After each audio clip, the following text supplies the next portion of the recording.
Hello, everyone, and welcome to episode number 18 of All About Nothing. It's the end of June here in San Francisco, and I can hardly believe that June is over. And I was going to talk to you about the topic of separation and reunion, since certainly in the US, the summer months, and it's summertime here, is a time of lots of comings and goings. Therapist vacations, client vacations, kids getting out of school, sometimes going to camp, families going away on trips and coming back. All kinds of comings and goings happen here. And so I thought I'd talk about how that can be challenging for survivors of trauma and neglect. And then I heard a story that's a little bit off the topic, but it seemed worth sharing, partly because it was a feel-good story. It was a happy story, and it certainly bears on things that we deal with in our ongoing sort of challenges and struggles and work around trauma and neglect. And it was a story that I heard in the wee hours of the morning, as I often do, on BBC, the World Service of British Broadcasting Company, and they're talking all night. Well, it's all night to me, it's daytime to them. And I heard a story, and I was a little bit half asleep when I heard it, but it was about a creature called the Eastern Barred Bandicoot. And when I heard the story, I wasn't even sure if it was a mammal or a bird or what it was, but I listened to this story, and then I did a little bit background, research after I heard the story to fill in the blanks in my sort of insomniac brain that didn't quite hear it all.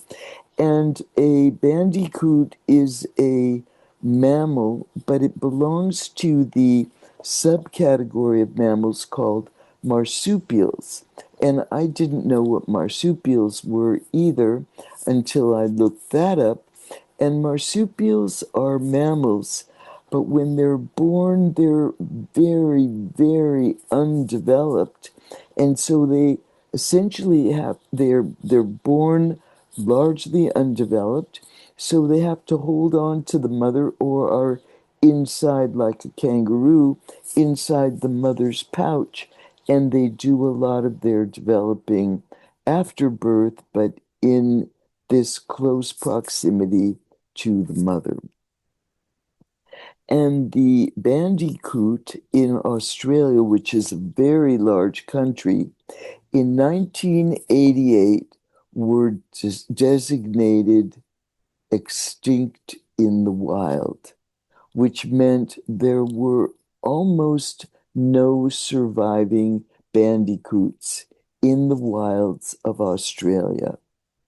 And so the Australian government and some sort of forward-looking, caring environmentalists um, got together and they created what they called a captive breeding site. And they brought these bandicoots that they could find, of which there were very few, and they protected them from predators, and they bred them in a protected environment. And less than 30 years later, the bandicoot was removed from the extinct in the wild list and designated endangered species. So extinct sounds pretty much like a done deal, like, well, bye bye, no more bandicoots. And so by 30 years later, they were no longer extinct, but rather endangered. Well, the report I heard the other day, 4 years after they were designated endangered, 2025, is they're no longer endangered. It's like the bandicoot of Australia is thriving, surviving out and about in Australia. And I thought, wow, that is so heartening. That is such good news that something like extinct, which sounds like a done deal, like many aspects of climate change and democracy and so many things seem hopelessly like the die is cast. Well, maybe there is hope for hard work and science and dogged determination and hope and forward looking and compassion and empathy and working together that we can turn things around. What a happy thought. There's so much doom and gloom around us, especially when we're disconnected and isolated and alone, that could make us very readily give up hope. It's like hope is extinct, it's extinguished. And you know what? The bandicoots are a reminder, and they are, I didn't even know what a bandicoot was until I looked it up, and they're pretty cute. They have these long, skinny noses like an anteater. I never heard of a bandicoot, but they are a beacon of hope, a harbinger of hope for those of us who are sort of struggling on the brink of hopelessness and despair with all that's going on in this sorry world. So I wanted to open with that little sort of ray of hope about, maybe extinction can turn to endangerment, can turn to thriving again and hopping around in their mother's pouch or not in the vast continent of Australia. And who knows where else? I just learned about bandicoots. I'm going to look around and see where else they are so we can celebrate their survival and their very existence. Not unlike some of us who can celebrate our survival and our very existence. So I'm going to shift gears and talk about the topic of separation and reunion. And thinking about this, I was reminded to where I was about 30 years ago in my marriage. And my husband at that time, in his job, sometimes had to travel to places like Seoul, Korea, or Stockholm, Sweden, these long trips across the globe. And the way he always arranged it with great consideration for me was that he'd leave on Monday morning at the crack and he'd be back Friday night, you know, nighttime. So he didn't miss any of our weekends. And most of that time that he was gone, I was at work anyway. So it really didn't cut into our together time, at least not in real time terms. But having him go that far, even when he came back before I was really even done with my work week, it hit those nerves, those buttons that were deep in my nervous system about abandonment and loss. Because the core trauma of neglect is loss. the abandonment, the withdrawal, the disconnect, the distance, or the simple absence of that needed other is experienced as life threatening. So when my lifeline was withdrawn, I was in survival terror and in survival rage. So here I am, 30 years ago, adult person, survivor of trauma and neglect, with a devoted, reliable other, my beloved husband. He would get on the plane, had no choice in the matter, went on a work trip that he didn't really want to go on, that took him very far away, and he would regularly call. And when he called, I was in such rage that I wouldn't pick up the phone. And my attitude was fine. You're gone. I don't need you anyway. I don't want to talk to you. You can't have it both ways. So either you're here or you're not here. But if you're not here, fine. You can't have me. So he would be gone, call every day. I didn't pick up because I was too angry, even though it wasn't his choice to go away. He wasn't gone for long. He was being reliable. He was staying in touch. I didn't want any part of it. I didn't want anything to do with him. And when he got back, it took me a while to thaw before I actually welcomed him home. And here he was, the poor guy. He didn't want to go either. And I was just triggered and angry and rageful and in my trauma. Well, over these many years, I've come a long way with my separation trauma and my abandonment rage. And I've certainly been on the other side of it plenty as the therapist who, when I come back from my vacation, a week, 2 weeks, or a conference, or a training that maybe I didn't even really want to go to, but I missed a session or two, or a week or two, and I come back to rageful, angry, rejecting clients. Maybe they don't show up, or they're furious and they don't even own it, or they don't know why, or they're rejecting, or they quit, or one or another kind of bumpiness about getting back in the groove.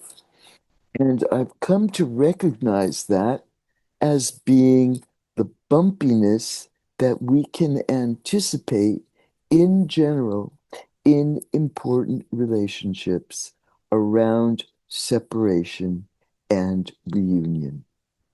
So, what I can tell you, both from personal experience as a child, I can't remember being an infant, I can only put these things together with what I know now from brain science and experience in on both sides of the dynamic, that in general, in important relationships, when there's a history of trauma and neglect, separation and reunion are bumpy at best, and sometimes very challenging.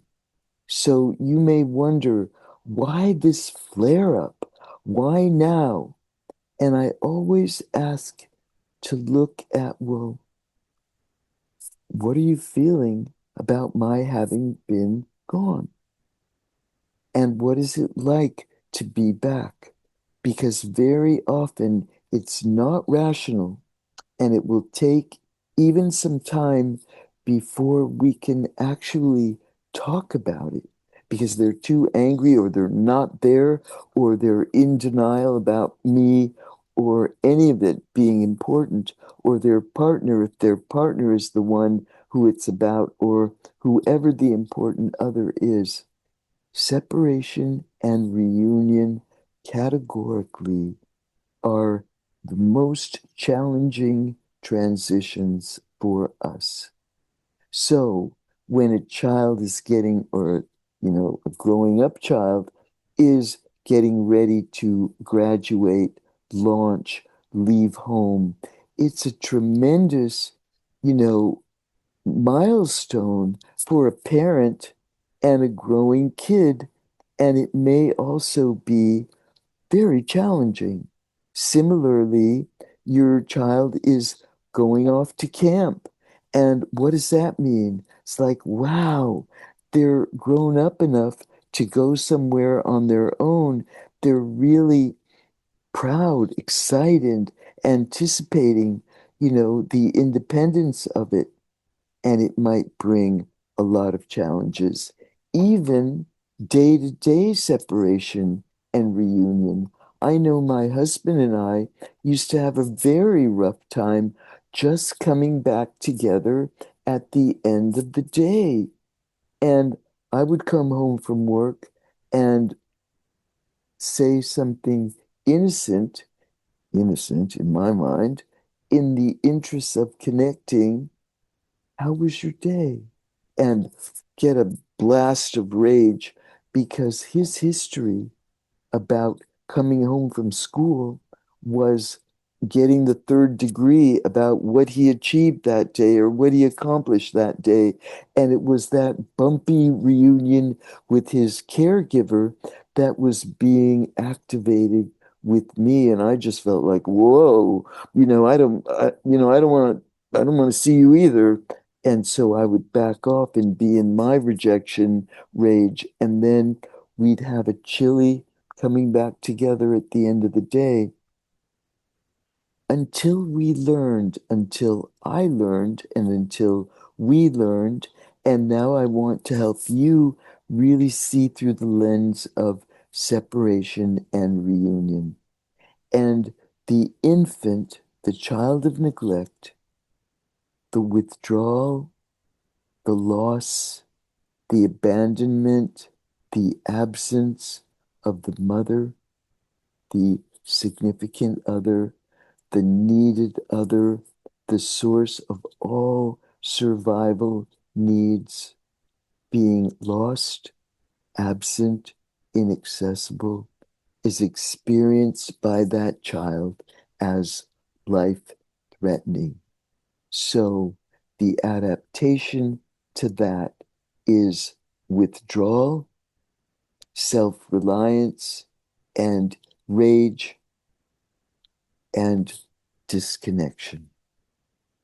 So that's the lens through which we want to view any bumpiness that you might be finding in relation to these transitions, whether it be time of year, time of day, time of life. And I might add to that that I'm aware that my clients are highly unaccustomed to me having health problems because for the first 30 years of private practice, I probably missed maybe 2 days of work for health reasons. So everyone thought of me as being this sort of symbol of indomitable strength and endurance. And I thought of myself that way, and I took pride in it. And between mortality issues and aging issues and some health concerns, my health has been different and I've had problems. And that kind of thing can be another kind of trigger because mortality loss is another kind of terror. Some clients have lost parents or siblings or friends because of developmental lifespan issues, and others because they have allowed their self reliance to relax a little bit to attach in therapy are suddenly beset with, the terror, the loss of me. And I've seen that, with quite a number of people in my practice, whether or not they're able to connect to it. I have to be able to see it and be able to take it in stride and accept the rejection or the bumpiness or the erraticness or some kind of change in those therapies. And it's not unique to any one or two people, but it's visible in different ways with quite a number of people. And so we want to view it through the lens of separation and reunion, survival, terror of that infant who had to somehow keep going in spite of the loss or in spite of what they experienced as this mortal, devastating rejection. One thing I teach couples when I can is to create reunion rituals so that coming back together can be smoother. And one thing I learned from my husband many years ago was the only really safe thing to say to him when I got home was, "I'm happy to see you," and a hug. And then to sort of back off and let both of us kind of warm up and reconnect and start the evening in a different mode. And I invite you with your important others, whether it be partner or child or family member or therapist or whatever it may be, client, to create your own reunion rituals and remember to look through that lens of separation and reunion when things seem bumpy and it's not clear why. It may be that that old trauma is rearing up. So I leave you with that, promising you that we'll be back. We'll be back together with another episode of All About Nothing and with a blog or whatever it is next week. I did want to ask one favor of you, one question to those of you who follow this series, and that is I have another guest coming for our next video, and I would like to know from you if you have a minute to send me an email or a text or send it through the website if you prefer, letting us know if you enjoy having guest speakers on the YouTubes or if you prefer the shorter format like this one as opposed to the longer format when we had a guest coming on, and what you prefer, what you like, what is most helpful to you so we can take into account your preferences, including how you feel about the blogs in relation to the videos and any other feedback you can give us, because that helps us to kind of regulate what we're doing and how best to meet the need. So, all that being said, summer in San Francisco, as Mark Twain said, is freezing. And Mark Twain said, the coldest winter I ever spent was summer in San Francisco. And so I'm going to be hitting the beach of Hawaii before too long, although you'll still hear from me. And so it's freezing here. It's warm a lot of places. So whatever season it is where you are, I wish you, you know, best of everything for this time of year. And I will see you next time. Okay, bye for now.